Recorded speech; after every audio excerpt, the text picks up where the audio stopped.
Hello, so I'm back and I've got 31 minutes of recording time because I deleted some stuff. And I'm currently uploading part 1 to this video, so that should be up by the time this one is also up. So I ended up with talking about the family a little bit and the Marxist perspective, and it said religion is the opium of the people, a tool of the ruling class. So when Marx describes the religion as the opium of the people, he's saying that, well, opiates, they keep people dumbed down, sort of. They suppress people's emotions and I guess they ruin people's initiative. So they don't have any desire to sort of get up and do something about their current situation. Let me just turn the light on because it's getting a little bit dark. There we go. So religion is the opium of the people. Religion stops people from overthrowing the government which is oppressing them, and because it replaces actual goals with illusory spiritual goals. So these illusory spiritual goals are things such as heaven and God, which are incentives to just stay submissive in this life because God has made the world the way it is, therefore we should keep it this way. But Marx says that we should we should get rid of the family, we should get rid of private property and personal freedom so that we can all become, so that we can all live in this idyllic society. Okay, questions. Are there positive personal rights? For example, freedom of speech, security and ownership, principles of natural justice and fairness. I would say that there are positive personal rights. Freedom of speech is a positive personal right.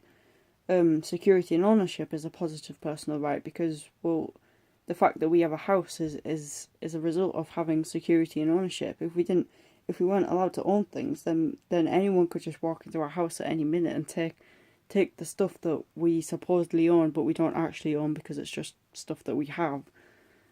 Would we even have good things? Like, because there would be no one producing it. And then again, it's what constitutes good.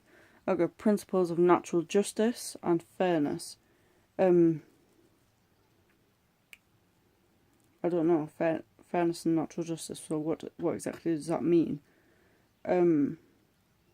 Well, I think under a communist state, you wouldn't necessarily need principles of natural justice and fairness because everyone will be equal anyway, so that would supposedly be fair in this utopia, but I can't see that ever happening. However, those are personal rights, so you can't just, I don't know, it seems contradictory to say that you live in a communist society with no personal rights, yet living a just and fair society. But freedom of speech, I think, is an important one because, well, I don't know, like, I don't think we necessarily know the importance of our own freedom of speech. It's like, it's not necessarily just another right, and this is something that I've been influenced by Jordan Peterson over, but it's like our means of figuring out what we actually think and what we actually believe, and then we're then able to speak that and project it onto other people, and then they're able to mirror back exactly what we're saying. Is it good, is it bad? If we get a bad response from people, then we're able to shape our beliefs to one which is conducive to living in the society that we're living in. But if we're not actually able to say what we think, then we're sort of going to have all this suppressed shit going on in our heads, and I don't know, what would that lead to?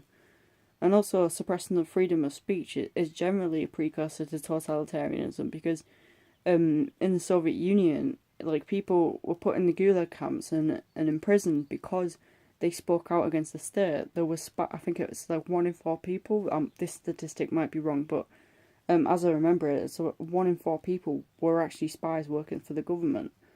And so you had to be extremely careful about what you said, and the fact that people couldn't actually criticise what was going on around them, which was essentially people just randomly disappearing, and no one really knew where they were going, but they were actually getting put in the Gulag archipelago camps. And yeah, so I think freedom of speech is a prerequisite just to being a human, I guess. Okay, is the abolition of religion better than enforcing religious uniformity? Maybe both are wrong, and there should be freedom of belief and practice, where it causes no direct harm to others. Okay, so here I wrote, in relation to this question of is abolition of religion better than enforcing religious uniformity? This depends on personality and political views. Right-wingers are typically more conservative and like traditional religious values, whereas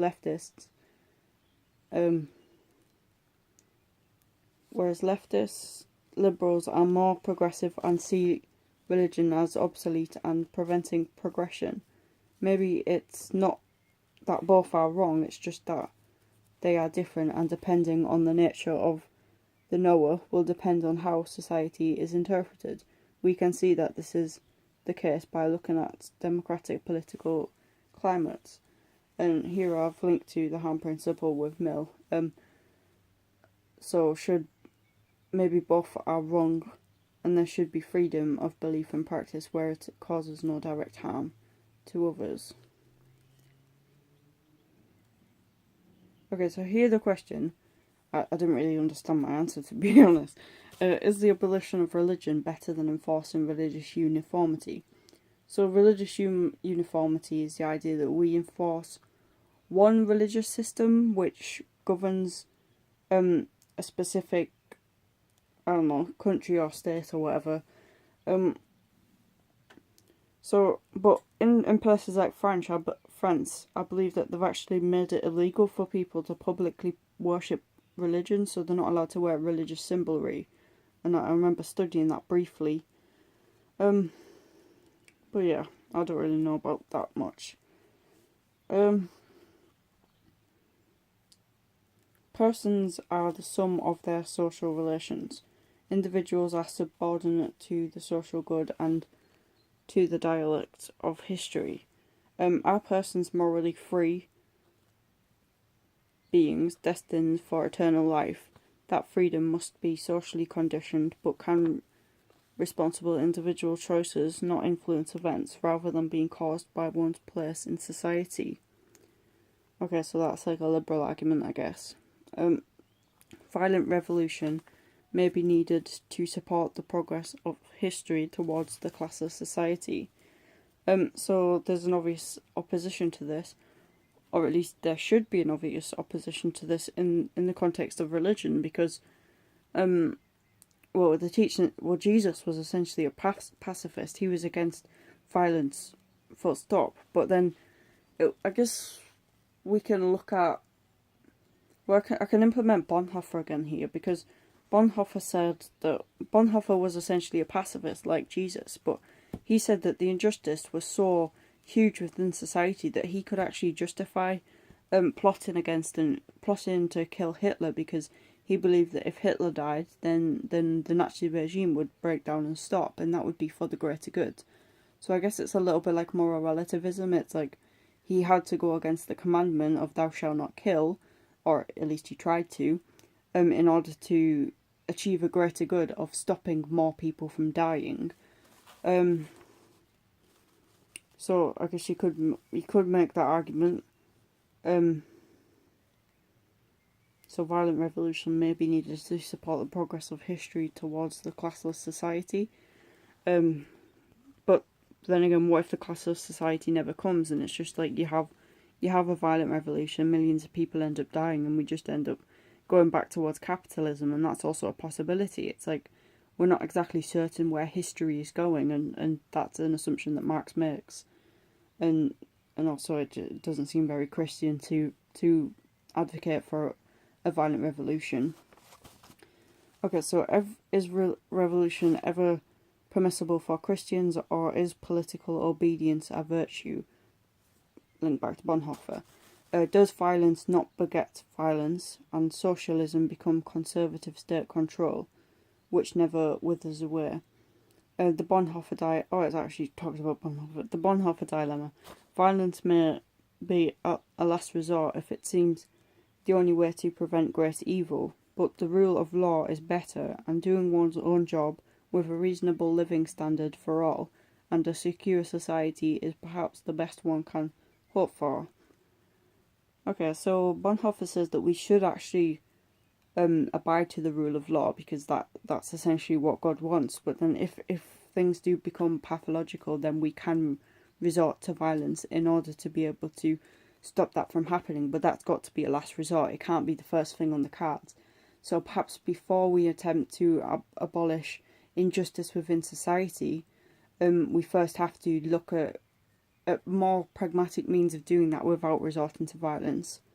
So I think that's quite a good way of looking at it. But all of this is predicated on the assumption that oppression is bad, and I don't really want to get into I don't really want to explore that idea too much because I haven't really got time. But I think I've actually got some work on that somewhere. I was writing about it anyway.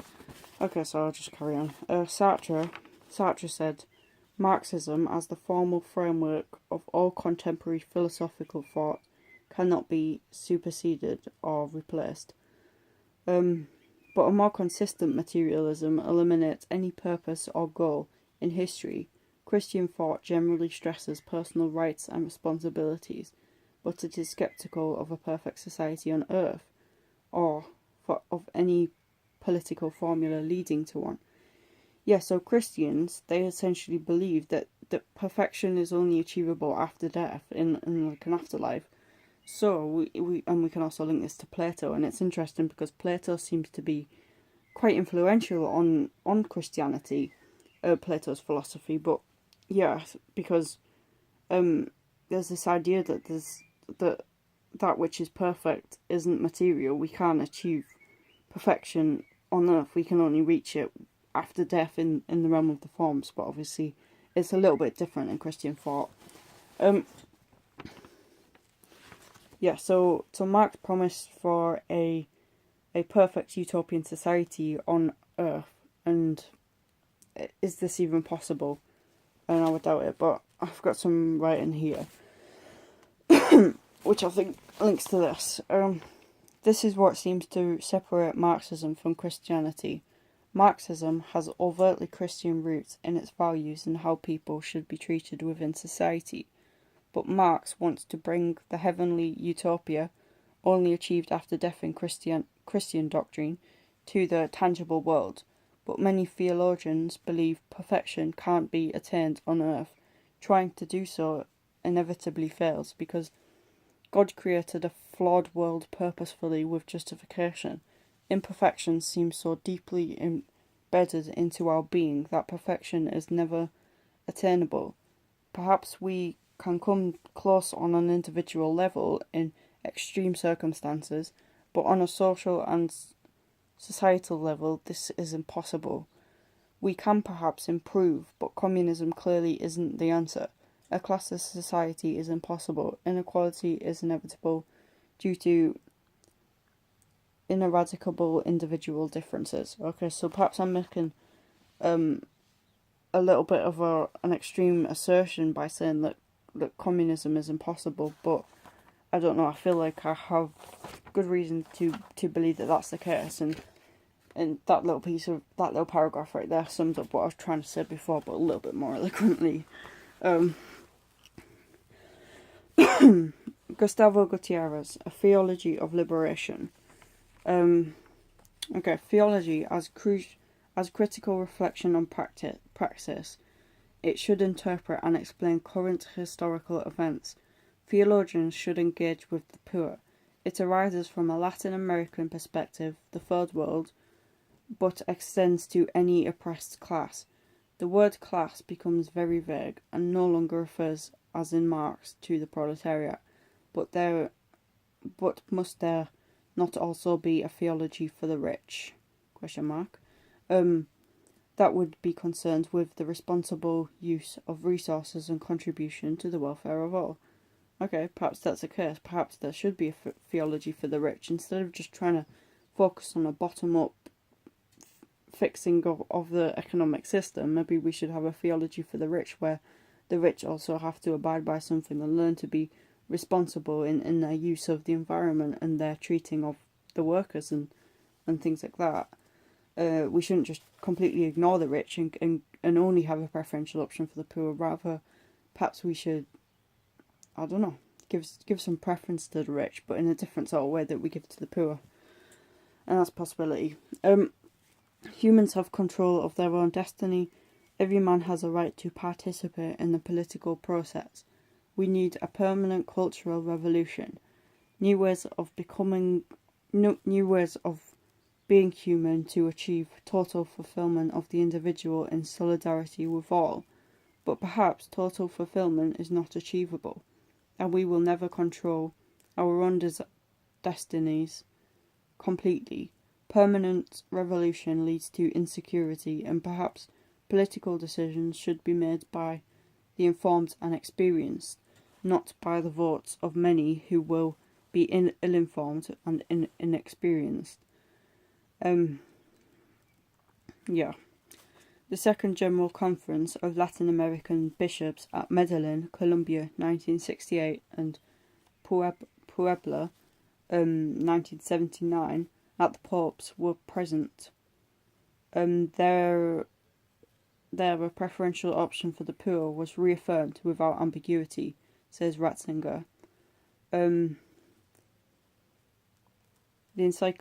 See also the encyclical Popularum Progressio, 1967, building a world where every man, no matter what his race, religion, or nationality, can live a fully human life, freed from servitude imposed on him by other men or by natural forces over which he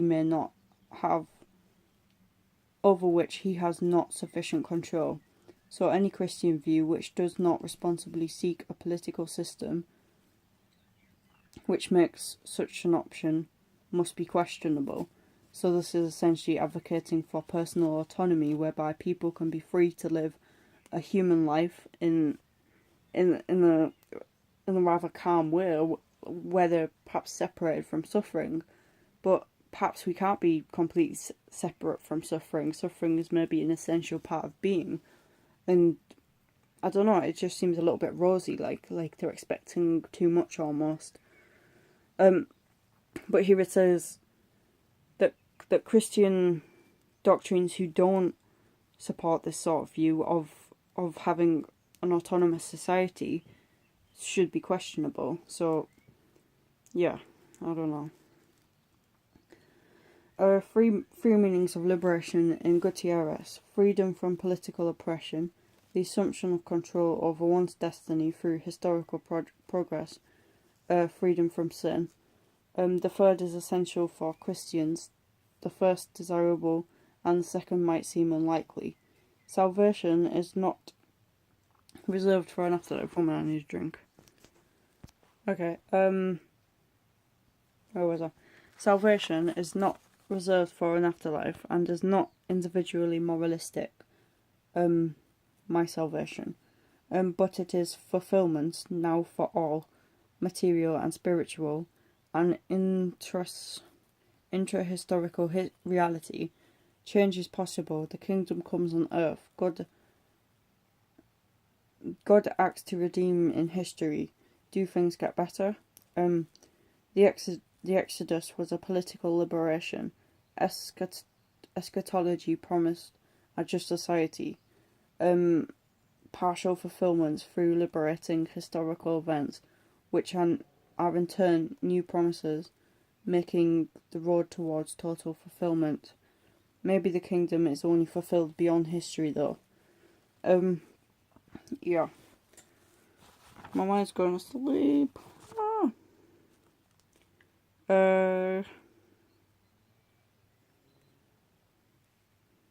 Okay, so this seems to be conflict between whether this perfect society can be achieved on Earth, or whether it's just something that is for the afterlife and it can't necessarily be attained. Ratzinger, Instruction on Certain Aspects of Theology of Liberation, 1984. Ratzinger affirms that Christianity has a preferential option for the poor, and that it aims at integral liberation for all. His objections are to the use of Marxist ideology, and he stresses the following. Liberation is primarily from personal sin and not a political program. Violent revolution is not acceptable as an ideal to Christians. God alone can liberate, not man. Personal greed will not be eliminated by changes in economic structures, for sin is not just social or structural, it is rooted in human nature. So that's like a view on original sin. The idea of materialist dialect of history is not properly scientific, so this is the idea that history is always changing from states of conflict to harmony to conflict to harmony, but it's not necessarily a scientific way of looking at society because there's actually no proof that it goes in that sort of linear fashion.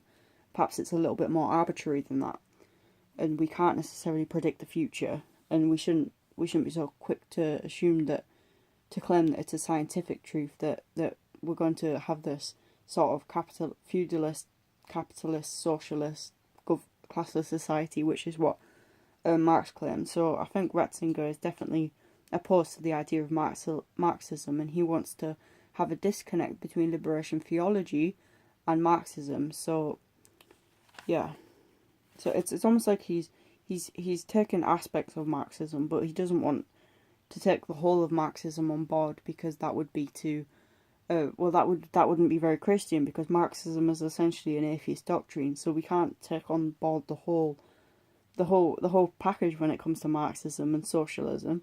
It's got to be from a Christian worldview. Otherwise, is it really Christian, or is it just a reborn form of Marxism? Okay, class struggle is not an essential aspect of a capitalist form of social organisation. Okay, so perhaps that is the case. Is class struggle essential in capitalism?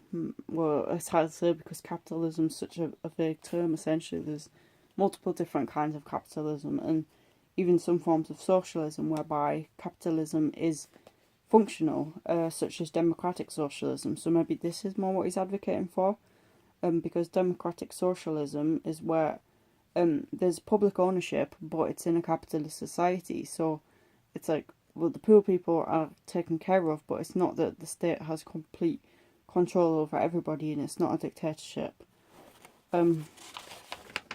Yeah. Okay, this is the end. Finally.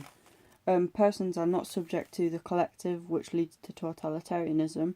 Who decides the collective will?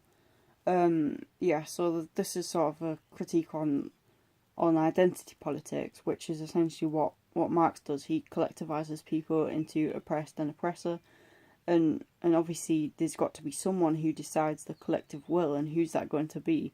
And that's going to most likely conflict with the wills of individual people, because people can't have their own free will in a communist society, because, well, it's just going to become totalitarian, because freedom means inequality. And I don't know if John Peterson was the originator of this quote, but I know that he has cited it on multiple occasions. If people are free, they're not equal. If they are equal, they are not free. And that's essentially an attack on communism. Okay, truth is not accessible only from a proletarian point of view. Truth is not instrumental. Morally is not a class product. Right, okay, so that's quite interesting. So the way that the proletarian, or the working class, see the world isn't necessarily the right way that we see the world. So we shouldn't necessarily create a class structure which is solely in favour of the working class people, because there's a whole bunch of people who are outside of the working class and who may have worked for their wealth and who have earned their things, and they should they not also have protection too? Like, if you've gone to, I use the example of a brain surgeon again, or a doctor, or anyone in a high class position. If they've gone to university and they've worked to get to that position in society, then do they not deserve to reap the fruits of their labour? I would argue that yes, they do, and we shouldn't be so quick to assume that this working class morality is the pinnacle, is paramount when deciding a political system, or formulating a political system. Okay, so the church often identifies by liberation theologians as one of the oppressors, is properly a hierarchy. The Church, often identified by liberation theologians as one of the oppressors, is properly a hierarchy. It is not. Okay, I don't know if I'm reading that right. The church, often identified by liberation theologians as one of the oppressors, is properly a hierarchy. It is not. Because I don't understand the point of that at all. I know that the Catholic Church is in a hierarchy. Okay, so I think I get it. So because the church is in a hierarchy, the liberation theologians automatically assume that it is one of the oppressors because it has a hierarchy of values. 1 minute, I've literally finished in 2 minutes. No, sister.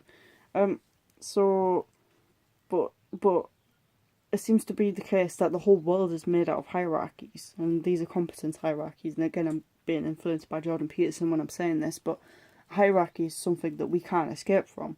And I know that Jordan Peterson uses the example of the lobster quite often, where basically lobsters have dominance hierarchies, and he says that that is significant because a lobster has the same serotonin system in its brain as we do, and when a lobster loses a fight against other lobsters, it remembers that, and that lobster will often submit itself to the lobster that beat it before.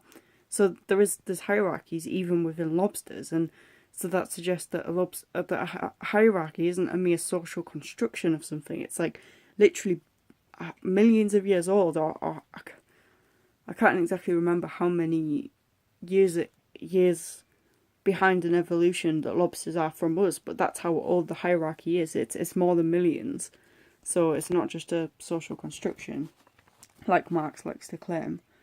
Class-based but universal.